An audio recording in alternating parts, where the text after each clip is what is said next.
Para ulama salaf sebelum menyambut Ramadan ada 3 hal yang mereka persiapkan agar nanti selama Ramadan mereka bisa lebih produktif dan bisa melaksanakan dengan lebih baik. Setidaknya ada 3 hal yang perlu kita persiapkan. Yang pertama adalah bekal ilmu.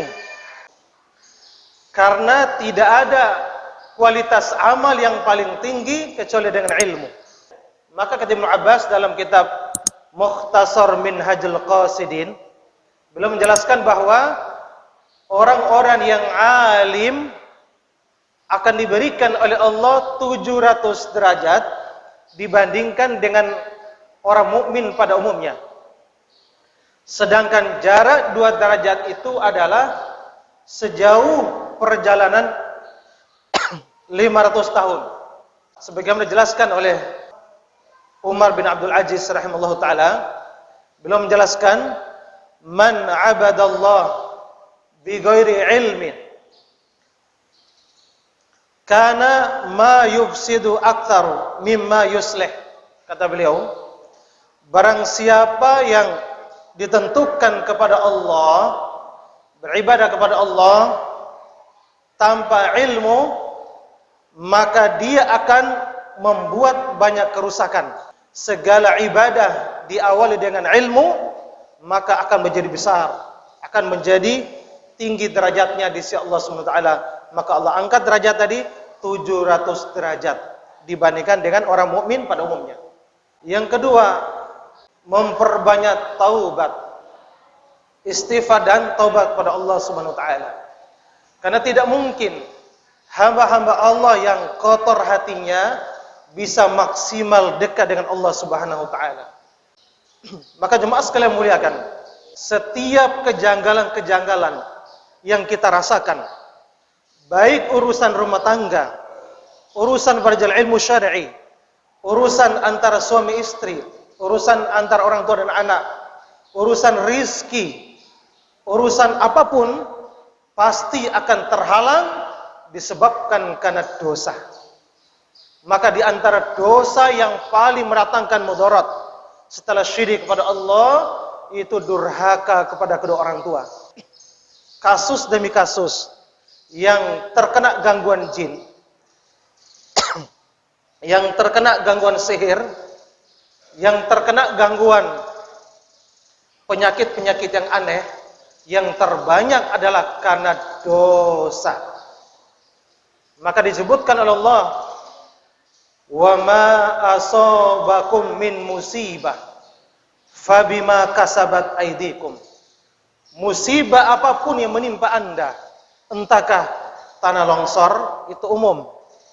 Tetapi musibah pada diri kita, rumah tangga kita, anak-anak kita, itu kata Allah, fabima kasabat aydikum, itu disebabkan karena ulah tangan Anda sendiri. Itu disebabkan karena dosa, kata Ibnu Taimiyah. Ternyata dosa-dosa yang pernah kita lakukan akan menghalangi segala kebaikan, sehingga tidak mungkin maksimal pada Ramadan ketika hati kita kotor, banyak maksiat. Makanya beberapa hari ini kita mulai memperbanyak tobat kepada Allah SWT. Disebutkan dalam riwayat Imam At-Tirmidzi, hadis ini hasan, dihasankan oleh Syekh Al-Albani rahimahullah ta'ala. Rasulullah katakan, al-masaib wal amrad wal ahzan fid dunya jaza. Musibah demi musibah menimpa Anda, musibah demi musibah yang menimpa kita, apalagi kita saksikan bangsa dan negara kita dilanda berbagai musibah. Wal amrad, sakit demi sakit yang Anda rasakan. Sakit apa saja? Sakit jantung, sakit asam lambung, paru-paru, sakit kepala, apa saja yang Anda rasakan. Wal ahzan, kegoncangan jiwa, merana, hatinya goncang. Fid dunya, di dunia ini sebagai jaza, balasan dosa. Balasan dosa-dosa yang kita lakukan itu ternyata dampaknya di dunia. Juga apalagi di akhirat nanti. kita perbanyak istighfar dan tobat kepada Allah Subhanahu wa taala. Di antara dosa yang langsung Allah hukum di dunia, dosa apa itu? Ada dua dosa yang langsung Allah hukum di dunia. Di akhirat juga akan dihukum. Yang pertama al-baghy, kezaliman. Seseorang yang zalim di dunia Allah hukum, apalagi di akhirat nanti. Nah, ini hati-hati mendolimi orang. Makanya kemarin ada salah seorang jenderal datang ke rumah. Beliau sakitnya aneh. Sampai sekian puluh kali dioperasi matanya. Setiap sholat berjamaah, mulai takbir, goncang. Padahal awal waktu dia datang. Tapi nggak bisa takbir. Goncang jiwanya. Kemudian, kapan bisa takbir? Pada saat imam mau salam. Allahu Akbar berbisa. Sakit lambung, sakit jantung, macam-macam komplikasi. Akhirnya saya tanya ke beliau, Bapak, sakit itu sebenarnya pasti ada kaitan dosa dan kesalahan. Bapak tugasnya apa? Oh, saya seorang aparat, seorang jenderal. Bapak sering mukul anak buahnya? Iya. Nah, jelas mulia kan? Dia sering mukul anak buahnya. Kemudian karena beliau bagian penyidik. Bagian penyidik. Nah, saya bilang setiap kedzaliman Bapak yang Bapak lakukan pasti akan berefek di badan Bapak sendiri. Kita buktikan sekarang. Sekarang Bapak tobat.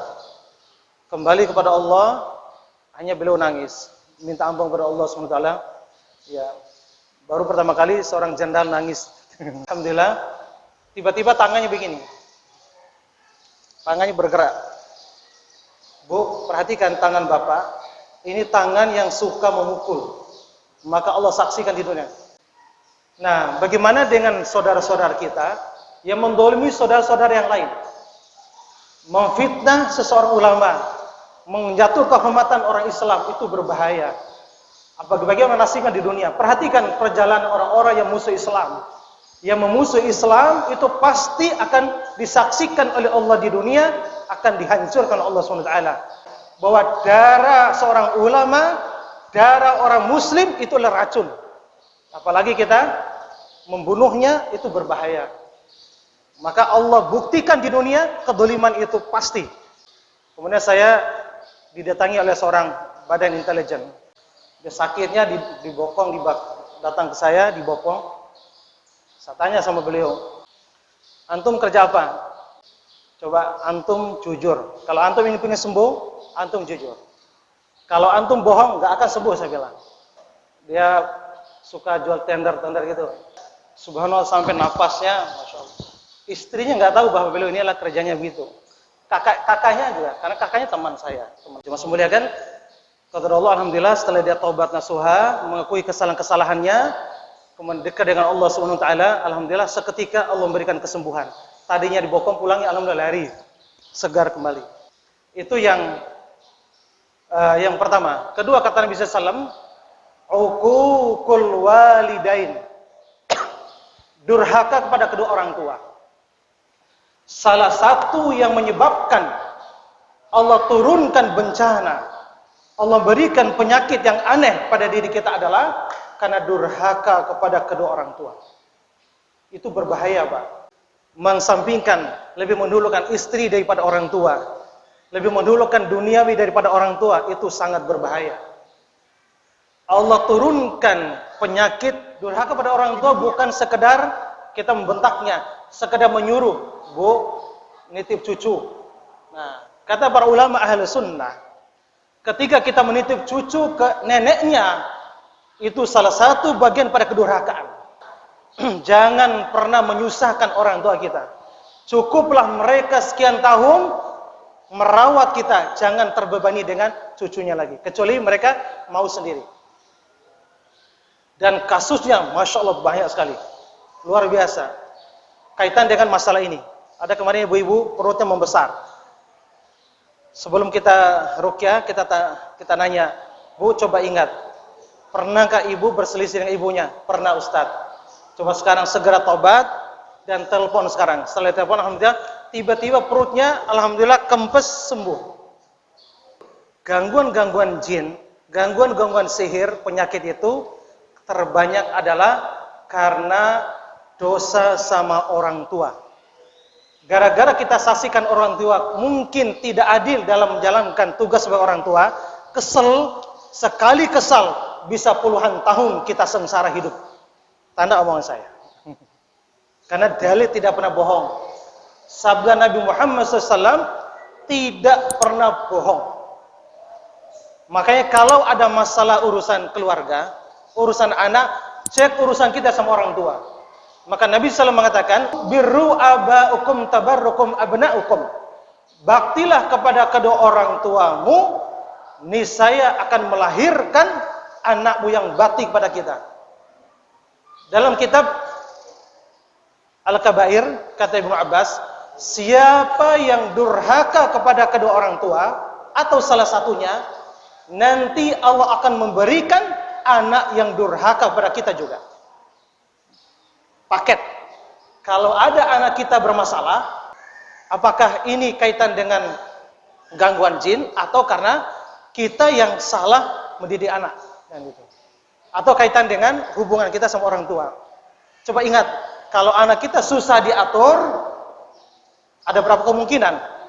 Pertama, bisa disebabkan karena durhaka kita ke orang tua, pernah menyusahkan orang tua, maka Allah utus anak kita yang menyusahkan kita.